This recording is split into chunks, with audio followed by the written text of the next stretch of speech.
जरा सोचिए, आप एक नए शहर में रहते हैं, वो भी बिल्कुल अकेले। आपके साथ कोई भी नहीं है और ना आप किसी को वहाँ पर जानते हैं। तभी आपको दो लड़कियाँ मिलती हैं जो आपको रहने के लिए घर, खाने के लिए खाना और काम करने के बदले पैसा देती हैं। आपको अपनी बहन की तरह वो वहाँ पर रखती हैं और आप भी उन्हें अपने परिवार की तरह मानते हो। बट बाद में जो सच्चाई सामने आती है, वो कभी आप सपने में भी नहीं सोच सकते। तो ऐसी ही एक घटना मैं आज आपको बताने वाली हूँ। ये कहानी है भोपाल में रहने वाली दो बहनों की, अमरीन और आरीन। चेहरे पर मासूमियत, आंखों में चमक, पर दिल में एक ऐसा जहर जिसने कई जिंदगियां बर्बाद कर दी। आज की ये कहानी कोई फिल्म नहीं है, ये एक सच्ची घटना पर आधारित है, जिसे लोग आज भोपाल हनी ट्रैप केस नाम से जानते हैं। और यकीन मानिए, अगर आप ये कहानी पूरी सुन लेंगे तो आज से आप किसी पर भी जल्दी भरोसा नहीं कर पाएंगे। So hey everyone, this is Bhumi and today we are talking about Bhopal honey trap case.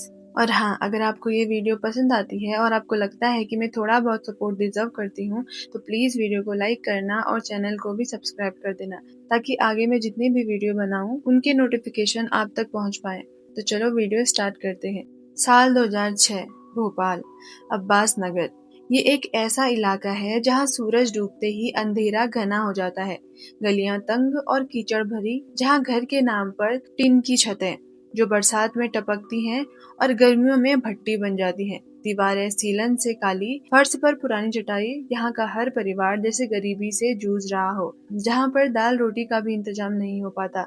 सपने तो दूर की बात। इस झुग्गी के एक कोने में था अमरीन का घर, एक छोटा सा कमरा जहाँ पर पूरी फैमिली सिमटी हुई थी। माँ, पिता, छोटी बहन आरीन और भाई बिल्लाल। पिता दिन भर दर्जी का काम करते, सुबह सूरज निकलते ही सिलाई मशीन में झुक जाते और शाम को थके हारे घर लौट आते। हाथ में जो थोड़े पैसे आते वो माँ गिनती और किसी तरह एक महीना काटती।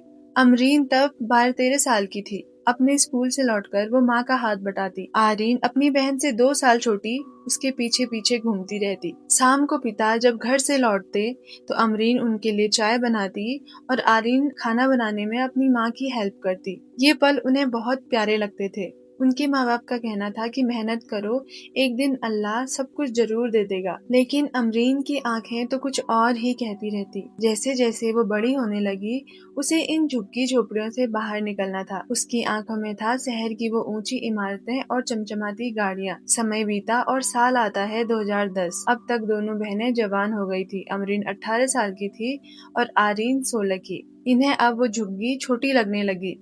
इनके आस पड़ोस की लड़कियां शादी करके चले जाती, लेकिन अमरीन का दिल कहीं और ही था। जब पापा उनसे कहते कि तुम्हें भी शादी करनी है, तो ये उनकी बातों को बार बार टाल देती। एक दिन उसे स्कूल वाले रास्ते में एक राहुल नाम का लड़का मिलता है। दोनों की नजरें मिली और बातें होती हैं। धीरे धीरे ये बातें प्यार में बदल जाती हैं। अब वो लोग शाम को पार्क में चोरी छुपे मिलने लगे। अमरीन को लगता कि अब राहुल ही उसकी जिंदगी का सहारा है, लेकिन अपने घर से ये राज छिपाना मुश्किल था। उसके पापा उससे बार बार पूछते रहते कि तुम्हें शादी कब करनी है, बट वो बातें टालती रहती। समय बीत गया और साल आता है 2015 और अमरीन अब हिम्मत करके अपने परिवार वालों को राहुल के बारे में बताती है और कहती है कि मुझे राहुल से शादी करनी है। बट उसके माता पिता ये सुनकर हैरान रह जाते हैं और वो गुस्से में भी थे, क्योंकि राहुल हिंदू धर्म से बिलोंग करता था और वो लोग कभी नहीं चाहते थे कि उनकी बेटी की शादी एक हिंदू से हो। बहुत ज्यादा मनाने पर भी वो लोग नहीं मानते हैं। वो उनके सामने गिड़गिड़ाती भी है कि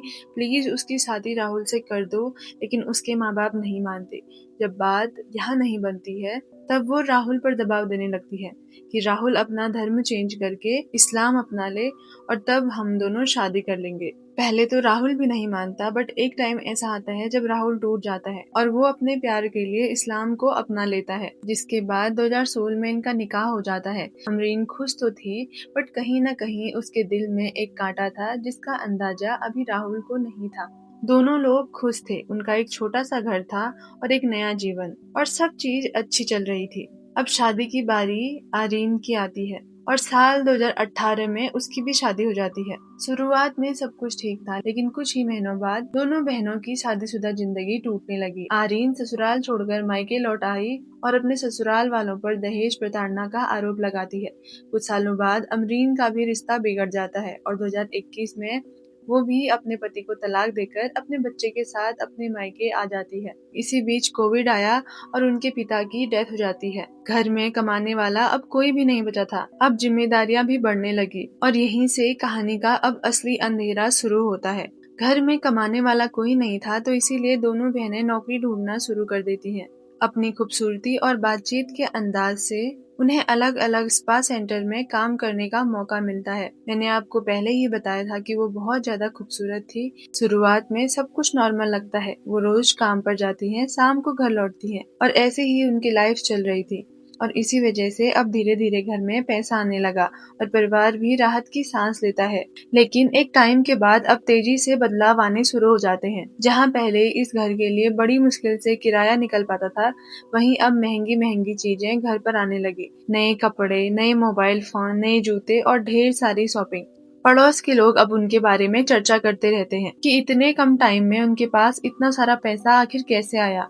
बट सबसे ज्यादा बात जिस बारे में होती, वह थी देर रात को उनके घर में गाड़ियों की आवाजाही, क्योंकि उनके घर में रात भर गाड़ियों का आना जाना लगे रहता था। मोहल्ला छोटा था और ऐसी बातें तो बहुत ही जल्दी फैल जाती हैं। जब ये बात सारे मोहल्ले वालों ने उनके सामने रखी, तो सामने से उन्हें गुस्से में जवाब मिलता है और पुलिस को बुलाने की धमकी भी। और कितने बार तो पुलिस बुलाने तक की नौबत आ गई। मोहल्ले वाले बहुत ज्यादा तंग थे इन लोगों से। और इसी बीच उनकी मुलाकात होती है चंदन यादव नाम के एक लड़के से, जो भोपाल के शाहपुर और चुनाभट्टी इलाकों में स्पा सेंटर में मैनेजर बतौर काम करता था। धीरे धीरे अमरीन और चंदन अब करीब आने लगे। अब थोड़े ही टाइम के बाद वो लोग लिव इन रिलेशनशिप में आ जाते हैं, यानी कि अब वो लोग साथ रहने लग गए थे। अब अमरीन यहाँ पर चंदन पर भी दबाव डालने लगती है कि वो हिंदू धर्म छोड़कर इस्लाम अपना ले, और प्यार में अंधा चंदन ऐसा कर भी लेता है, बट वो अपना नाम चेंज नहीं करता। अब साल 2023 में दोनों बहनें उस झुग्गी को छोड़कर एक शहर में शिफ्ट हो गई, जहां उन्होंने होशंगाबाद रोड स्थित सागर रॉयल विला के फ्लैट नंबर 302 में रहना शुरू कर दिया। अब तीनों लोग एक साथ रहते, अमरीन, आरीन और चंदन। झुग्गी से निकलकर सीधा आलीशान फ्लैट में पहुंचना, वो भी सिर्फ 3 साल के अंदर। ये बदलाव काफी हैरान कर देने वाला था। इस फ्लैट में दोनों बहनें और चंदन के साथ अमरीन का बेटा भी रहता था, जबकि उन दोनों की माँ अभी भी पहले वाली जगह पर ही रहती थी और उसका भाई भी वहीं रहता था। और एक समय अब ऐसा आता है जहाँ पर आरीन, अमरीन और चंदन तीनों मिलकर एक अवैध धंधे में उतर चुके थे, जहाँ पैसों की चमक तो थी, लेकिन अश्लीलता, धोखा और अवैध रिश्ते थे।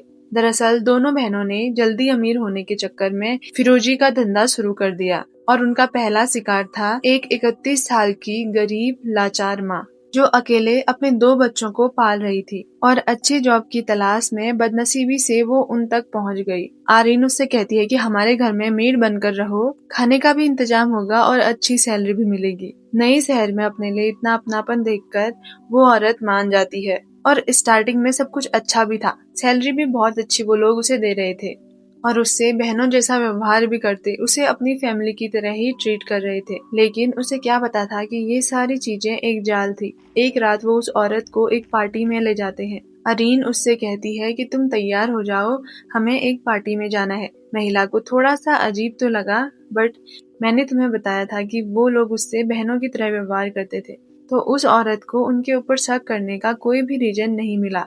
वो तैयार होकर उनके साथ उस पार्टी में चली जाती है, जहां बाद में अमरीन ने उसकी ड्रिंक पर नशे की दवाई मिला दी, और जैसे ही वो महिला उस कोल्ड ड्रिंक को पीती है तो वो बेसुध हो जाती है। फिर उसे एक रूम में ले जाकर उन दरिंदों के सामने पेश कर दिया जाता है। और बस इतनी ही नहीं, उन दोनों बहनों ने उस औरत की गलत गलत वीडियो भी वहां पर बना दी थी। अब जब उस महिला को होश आया और वो इन सब चीजों के लिए उनसे लड़ाई करने लगी और उनसे पूछने लगी कि तुम आखिर ऐसा क्यों कर रही हो, तो ये दोनों बहनें उसे उसकी वीडियो दिखाकर ब्लैकमेल करना शुरू कर देती हैं और उस पर किए गए सारे एहसान उसे गिनवाने लगती हैं। अब ये महिला वीडियो लीक हो जाने के डर से उनसे कुछ कहती भी नहीं है और ना उन पर कोई सवाल उठाती है। ये लोग उससे जो जो कहते वो सब उसे करना पड़ता। दोनों बहनों ने उसे अब अलग अलग लोगों के सामने पेश करना शुरू कर दिया और उसका सौदा तय करने लगी। और इन्हीं अश्लील कामों की वजह से ये दोनों बहनें अब ऐसो आराम की जिंदगी जी रही थी। अमरीन का लिविंग पार्टनर चंदन, वो भी इन सब चीजों में था और उनका साथ दे रहा था। अब उनकी अगली शिकार बनती है एक 21 साल की लड़की, जिसको वो लोग बेबी सिटर बनाकर अपने घर ले आए थे। शुरुआती दिनों में ही अमरीन उस लड़की को पार्टियों में ले जाने लगी, उससे जानबूझकर छोटे कपड़े पहनने को कहती। जब वो इस चीज के लिए नहीं मानती थी तो वो उसे ताने देती थी। ऐसे ही एक दिन वो लोग एक पार्टी में गए थे। उस लड़की ने वहां पर फुल कपड़े ही पहने थे, बट अमरीन जबरदस्ती उस पर एक कोल्ड ड्रिंक गिरा देती है। उसके पूरे कपड़े गीले हो गए थे। तो जब वो कपड़े चेंज करने जाती है तो अमरीन जानबूझकर उसे छोटे कपड़े पहनने को देती है। जब वो लड़की मना करती है तो अमरीन का कहना था कि अभी के लिए तुम इसे पहन लो जब तक तुम्हारे कपड़े सूखते नहीं हैं, और जैसे ही तुम्हारे कपड़े सूख जाएंगे तुम अपने कपड़े पहन लेना। उसके बाद उसे वही नशीली दवा वाली कोल्ड ड्रिंक पिलाई जाती है और नशे की हालत में उसके साथ भी वही काम हुए जो पहले विक्टिम के साथ हुए थे।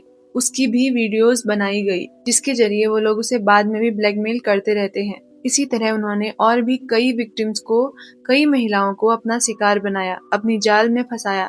जहां एक और विक्टिम थी जो कि भोपाल में ही एक ब्यूटी पार्लर में काम करती थी। उसे भी 10,000 महीने की सैलरी का लालच देकर उन्होंने अपने जाल में फंसाया था। और इतना ही नहीं बल्कि विक्टिम को जबरदस्ती बुर्का पहनाया गया और इस्लाम कबूल करने के लिए मजबूर किया गया। वो उनको डराते, धमकाते और उन्हें ब्लैकमेल करते। अमरीन उनसे कहती कि अगर तुमने इस्लाम कबूल नहीं किया तो हम तुम्हारे वीडियोस को वायरल कर देंगे। जो 21 साल की लड़की थी वो किसी तरह एक रात इनके चंगुल से भाग निकलती है और 22 फरवरी को सीधा मिसरोद थाना पहुंचती है। लेकिन वहां उसकी शिकायत पर कुछ खास ध्यान ही नहीं दिया जाता। इसके बाद वो बनिया पुलिस स्टेशन पहुंचती है। जब वो पुलिस वालों को ये सारी घटना बताती है तो पुलिस जल्दी से उनकी एफआईआर लिखती है।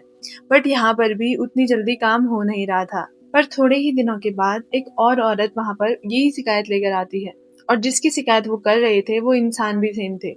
तो पुलिस वालों का ध्यान इस केस पर जाता है। वो उन्हें बताती है कि अमरीन के बॉयफ्रेंड चंदन यादव ने भी उसके साथ गलत काम किया और उस पर भी धर्म परिवर्तन करने के दबाव डाले गए। भले ही रिपोर्ट अलग अलग समय पर थी, अलग अलग महिलाओं ने लिखवाई थी, लेकिन पैटर्न और अमरीन, आर्यन और चंदन का नाम सेम था। इसीलिए जल्दी ही पुलिस उनके घर पर जाकर उन तीनों को गिरफ्तार कर लेती है। उन्हें थाने ले जाया जाता है और उनसे पूछताछ की जाती है तो चौंकाने वाले खुलासे सामने आते हैं। सबसे पहले पुलिस फोन जब्त करती है और फोन चेक करने पर उसमें दर्जनों लड़कियों की फोटो, आधार कार्ड, मार्कशीट और आपत्तिजनक तस्वीरें मिलती हैं।